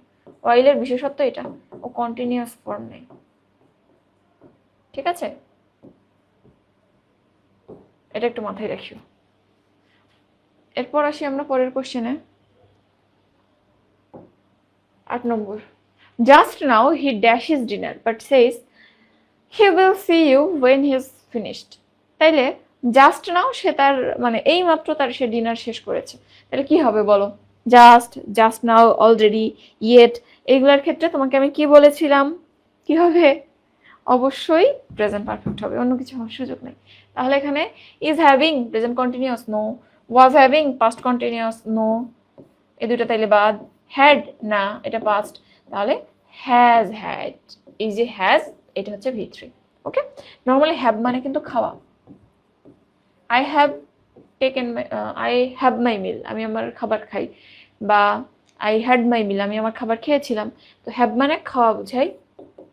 তুমি যখন হ্যাভ যুক্ত কোনো সেন্টেন্সকে পাস্ট পারফেক্ট করবা, প্রেজেন্ট পারফেক্ট করবা, কি করবা? এই মেইন ভার্ব। প্রেজেন্ট পারফেক্টের ক্ষেত্রে থার্ড পারসন সিঙ্গুলার হলে হ্যাজ আসবে, আর প্লুরাল হইলে বা ফার্স্ট পারসন আসলে, সেকেন্ড পারসন আসলে হ্যাভ হবে। এরপর এটা তো নর্মালি গেল, আমরা নর্মাল যে হ্যাভ হ্যাজ বসে সেটা, ওর সাথে ভি3, হ্যাভের ভি3 ফর্ম কি? হ্যাড। তাইলে এখানে ওই অনুযায়ী হ্যাজ হ্যাড হয়েছে। ঠিক আছে, আবার তুমি যদি পাস্ট পারফেক্ট করতা, পাস্ট পারফেক্টের রুল কি? হ্যাড প্লাস ভি3। তাহলে পাস্ট পারফেক্টের হ্যাড প্লাস হ্যাভের ভি3 কি? হ্যাড। তাহলে এখানে হ্যাড হ্যাড হইতো। হ্যাঁ, অতীতের খাওয়া পাস্ট পারফেক্ট, এরকম ক্ষেত্রে আমরা I had had my meal, আমি আমার খাবার খেয়েছিলাম, এরকম হয় কিন্তু। ঠিক আছে, এটা একটু দেখবা। আচ্ছা, 7 এর বি, ইয়েস, হ্যাজ হ্যাড। এরপর আসো পরেরটাই, এখানেও একই rule. I don't think the window dash yet, yet আছে, প্রেজেন্ট পারফেক্ট হবে। প্রেজেন্ট পারফেক্ট খুঁজে বের করো, প্রেজেন্ট পারফেক্ট হ্যাজ রিপেয়ার্ড একটা আছে আর হ্যাজ বিন রিপেয়ার্ড আছে। এখন তুমি আমাকে বলো এইটা হবে নাকি এটা হবে? এটা প্যাসিভ আছে, এটা অ্যাক্টিভ আছে, কোনটা হবে তুমি আমাকে বলো? উইন্ডো হ্যাজ রিপেয়ার্ড নাকি হ্যাজ বিন রিপেয়ার্ড, কোনটা হবে? এখন তুমি এজেন্ট অ্যান্ড সাবজেক্টের কথা ভাবো। এখানে সাবজেক্টকে, উইন্ডো হচ্ছে সাবজেক্ট, সাবজেক্টকে উইন্ডো, আর কাজটা কি? কাজটা হচ্ছে রিপেয়ার করা। রিপেয়ারের কাজ উইন্ডো নিজেকেই নিজে রিপেয়ার করে ফেলবে না, মেকানিক রিপেয়ার করবে। তাহলে এজেন্ট কিন্তু এখানে অন্য কেউ, মেকানিক বা অন্য কিছু যে সারাই করবে সে।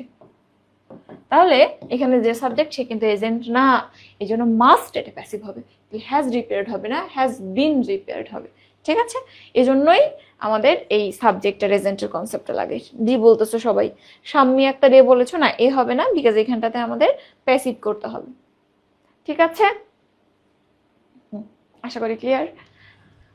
এরপর আসো, ওকে, এই একই রকম সিন্স দিয়ে আছে।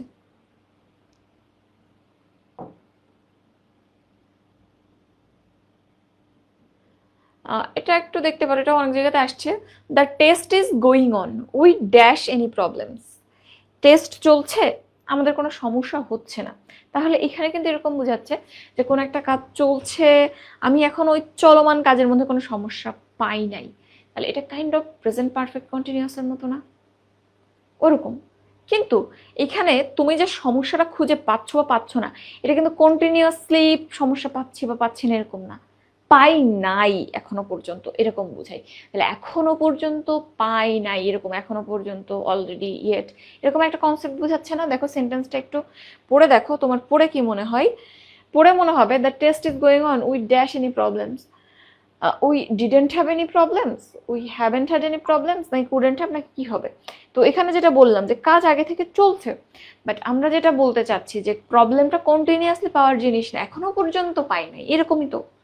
এখনো পর্যন্ত বা এতক্ষণ যা হয়েছে এর মধ্যে ফল বিদ্যমান আছে, অতীতের কাজ বা অতীতে চলতেছে, এই চলমান কাজের সময়ের মধ্যে এখনো পাই নাই। তাহলে এই ক্ষেত্রে প্রেজেন্ট পারফেক্ট হবে। তাহলে কি হবে? ডিডেন্ট হ্যাভ হবে না, পাস্ট হবে না, কুডেন্ট হ্যাভ হবে না, মাইট হ্যাভ হবে না, এখানে হ্যাভেন্ট হ্যাড হবে। ঠিক আছে, এখানে ওই হ্যাভের যে রুল ওই অনুযায়ী। ঠিক আছে, হ্যাভেন্ট হ্যাড এনি প্রবলেমস, এখনো পর্যন্ত আমাদের কোনো সমস্যা হয়নি।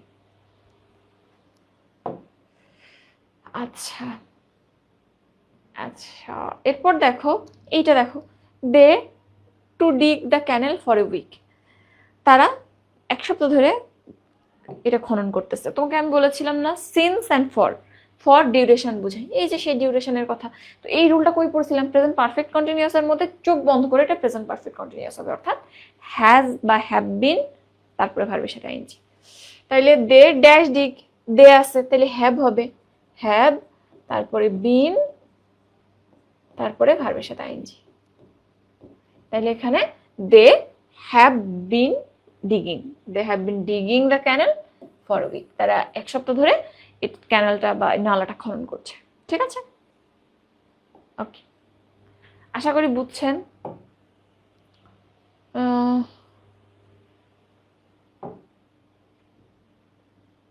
এই যে এটা দেখো, এটা অনেক জায়গায় আসে, তোমরা হয়তো ভাবছো যে আপু এলা কেন পড়াচ্ছে, এরকম ইজি কোশ্চেনই আসবে, না পারলে তখন কিন্তু টাঙ্কি। হোয়াট ডিড, সরি চলে আসছে মুখে, what you to do last night. Last night থাকলে প্রেজেন্ট, সরি পাস্ট ইনডিফিনাইট করতে হয়। তাহলে এখানে কি করবা তুমি বলো? What you dash last night. তাহলে নর্মালি আমরা ইন্ট্রোগেটিভ সেন্টেন্সের ক্ষেত্রে কি করি? ডাব্লিউএইচ এর পর কিন্তু অক্সিলিয়ারি বসে, তারপর সাবজেক্ট, তারপর মেইন ভার্ব। তাইলে এখানটাতে এই যে সাবজেক্ট দেখো, ডাব্লিউএইচ, তারপর অক্সিলারি, তারপর সাবজেক্ট। তাইলে এই হোয়াট এবং ইউ এর মাঝখানে একটা অক্সিলারি নিয়ে আসতে হবে। অক্সিলারিটা কি হবে? ডু। এই অনুযায়ী বা যে কোনো কিছু অনুযায়ী আমরা নর্মালি কি করি, যদি এরকম সেন্টেন্সে মেইন ভার্বের সাথে অ্যাম আর ওয়াজ ওয়ার বি থাকে, তাইলে ওটাকে ধরে অক্সিলারি বানাই, আর যদি না থাকে ডু, ডাজ, ডিড, এদের যে কোনো একটাকে বানিয়ে ফেলি। এখানে লাস্ট নাইট আছে, লাস্ট নাইট, তাহলে এখানে কি হবে?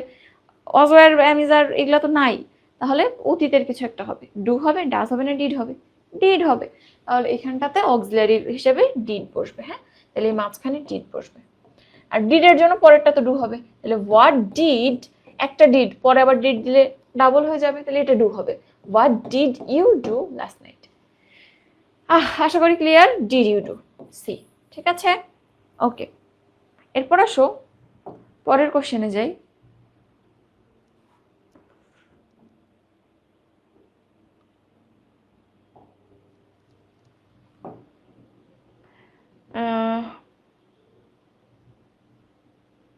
এটা একটু দেখতে পারো। This book dash first published in 1985। 1985 অনেক আগের কথা, তাহলে এটাও পূর্বের কথা, তাহলে পাস্ট ইনডিফিনাইট হবে। তাহলে this book was first published, was published. এবং এখানে ওয়াজ পাবলিশড কেন হইলো? কারণ বই নিজেকে পাবলিশ করতে পারে না, এই জন্য। ঠিক আছে, ওকে কেউ পাবলিশ করে, কোনো প্রকাশনা পাবলিশাররা ওকে পাবলিশ করে। ওকে, কত জায়গায় আসছে, এত এত এত এত এত এত এত জায়গায় আসছে। দেখো খুবই ইজি, ইয়েস্টারডে আছে, পাস্ট ইনডিফিনিট হবে। The old man. ও আচ্ছা, এখানে তো তোমাদের একটা কথা আমি বলি নাই। বর্ন বা জন্মগ্রহণ করা আর ডাইড মৃত্যুবরণ করা। জন্ম নেয়া, মানুষ কখনো একা একা জন্ম নিতে পারে না, তার অ্যাসিস্ট্যান্স লাগে জন্মের জন্য। টুপুস করে একজন মানুষ জন্ম নিতে পারে না, অনেক অ্যাসিস্ট্যান্স, অনেক কিছু লাগে জন্ম, তাহলে নিজে নিতে পারে না জন্ম।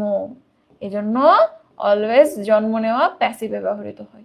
সবসময় দেখবো was born, is born, were born এরকম। আর মৃত্যু, কেউ তো চায় না মানুষ মরুক, কেউ অ্যাসিস্ট করে মৃত্যুর জন্য না, একা একাই মানুষ মরে যায়। তাইলে যদি তুমি ডাইড বা ডাই ভার্ব দেখো তাহলে সেটা অ্যাক্টিভ হবে, এটা একটু মনে রাখো। ঠিক আছে, তাহলে ইয়েস্টারডের জন্য এটা পাস্ট, অ্যান্ড অলওয়েজ মৃত্যুবরণ করা, এটা নিজে নিজে মরে মানুষ, নিজে মারা যায়। যদিও জান কবজ একজন করে, তো তারপরও আমরা প্র্যাকটিক্যাল সেন্সে নর্মালি অ্যাক্টিভ করব। তাহলে কি হবে? The old man was died হবে না, ওয়াজ প্লাস ডাইড হবে না।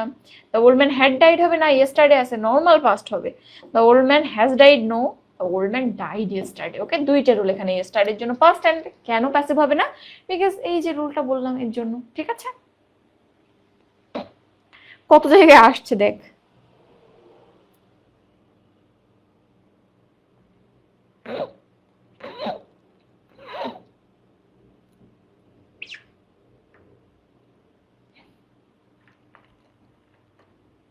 আচ্ছা, ডি বলতেছো সবাই? ইয়েস, ডি দিয়ে দিয়েছি। তোমরা আবার দেখে বলো না ফাইল, বুঝছো? দেখে দেখে বললে কিন্তু কষ্ট পাবো। আচ্ছা, কতক্ষণ হয়েছে রে ক্লাস? আর বেশিক্ষণ নিব না, রোজা রমজান মাস, একটু পারবা তোমরা, গতকাল এসেছিল। আচ্ছা, এটা একটু বলো। as soon as I dash the bell ringing I open the door. যখনই আমি শুনলাম বেলটা বাজছে তখন আমি দরজাটা খুললাম। কোন কাজটা আগে হয়েছে বলো? I open the door. একটা দেখতে পাচ্ছ যে পাস্ট ইনডিফিনিট আছে, দ্যাট ইজ P2 আছে একটা। আর আরেকটা কি হবে, এটা ঠিক করতে হবে তোমাকে। P2 থাকলে তুমি চাইলে বাম দিকে P1-এও আসতে পারো, আবার চাইলে P3-তে আসতে পারো, ডিপেন্ড করবে যে কাজটা কিভাবে হচ্ছে তার উপর।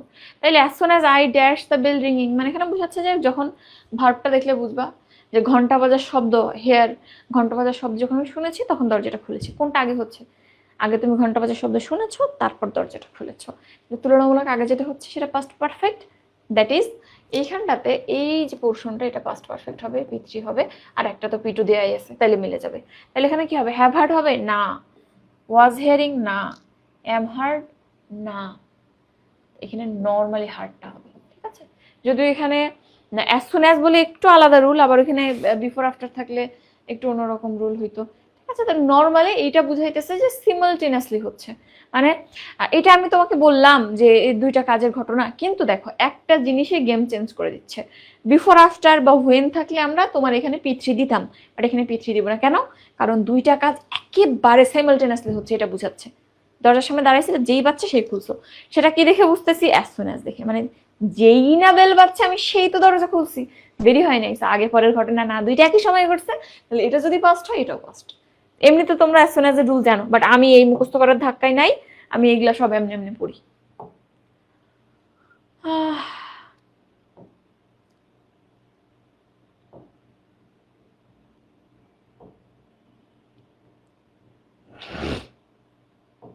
এরপর এটা দেখো কত জায়গায় আসছে, একই রকম concept. He had written the book before he dash. তো এখানে ওই বিফোর আফটারের রুলও হইতে পারে, বা তুমি এটা বলতে পারো সে রিটায়ার করার পূর্বে একটা বই লিখেছে। তাহলে আগে কি করেছে, আগে বই লিখেছে তারপর রিটায়ার করেছে, তাহলে বেশি আগে কোনটা হচ্ছে তার রিটায়ার করা। এজন্য এটা দেখো P3-তে আছে, হ্যাড রিটেন দ্য বুক। পরেরটা কি হবে, একটু তুলনামূলক পরে হবে, সো এটা পাস্ট ইনডিফিনাইট, তো এই জন্য এখানটাতে হি রিটায়ার্ড হবে। ঠিক আছে, রিটায়ার করেছে পরে, আগে বইটা লিখেছে, বইটা লিখে তারপর রিটায়ার করেছে। ওকে, এখানে আর খুব অ্যাটিপিক্যাল রুল তেমন একটা নাই।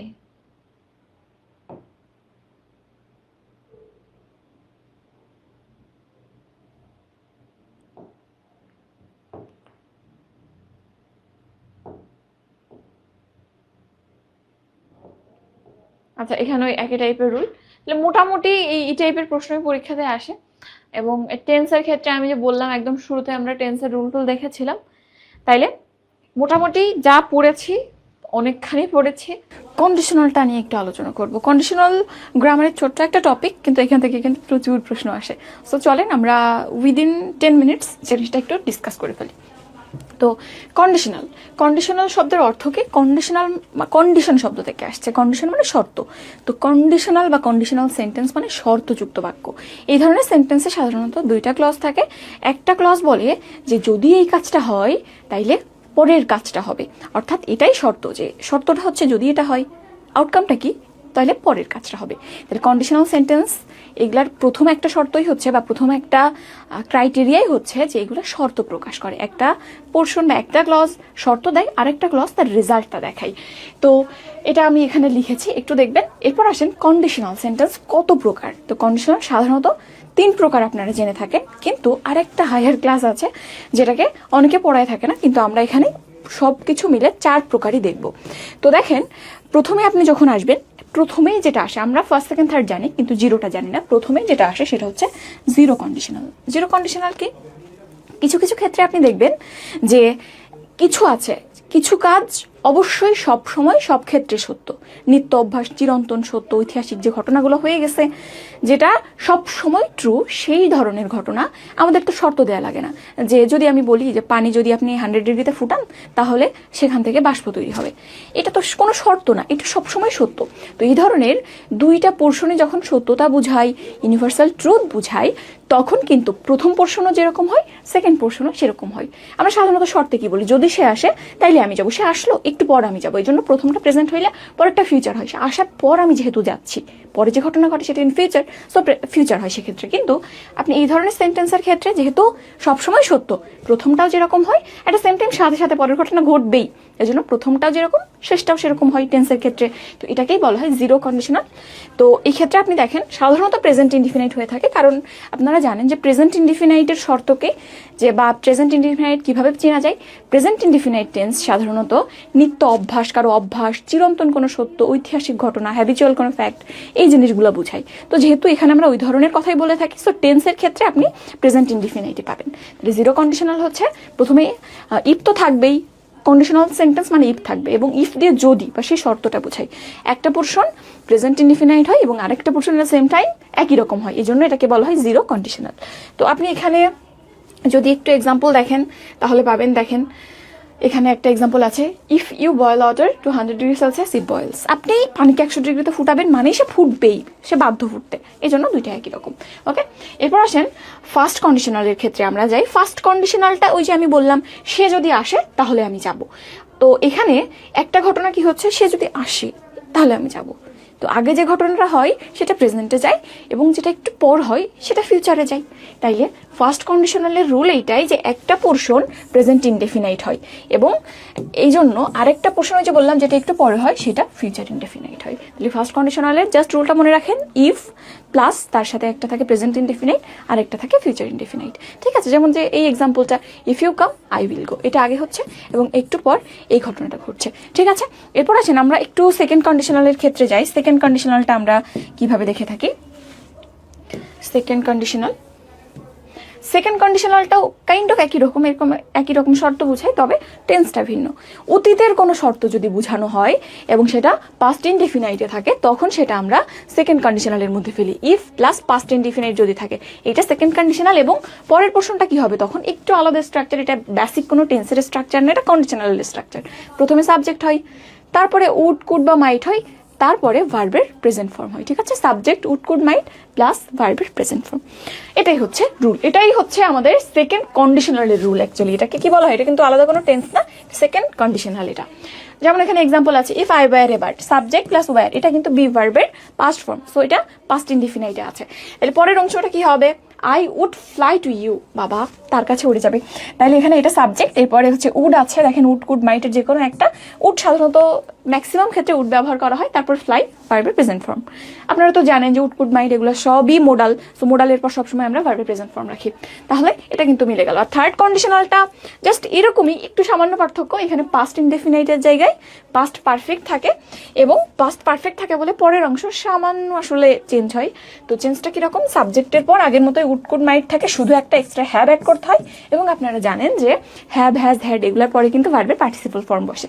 তো এই জন্য এখানে জাস্ট ভার্বের ফর্মটা চেঞ্জ হয়ে V3 হয়ে যায়। তাহলে এক্সট্রা জাস্ট এই হ্যাভ এবং V3 একটু যোগ করতে হয়। ঠিক আছে, এটা তো গেল নর্মাল স্ট্রাকচার। আরেকটা স্ট্রাকচার আছে, কিছু ক্ষেত্রে আপনি পাস্ট পারফেক্টের সাধারণ স্ট্রাকচার কি, subject plus had plus V3, এবং সাধারণত এর আগে একটা ইফ যুক্ত থাকে, এটাই হচ্ছে স্ট্রাকচার। এখন কিছু কিছু ক্ষেত্রে এই ইফটা অমিটেড থাকে, এই ধরনের কন্ডিশনালে ইফটা অমিটেড থাকে।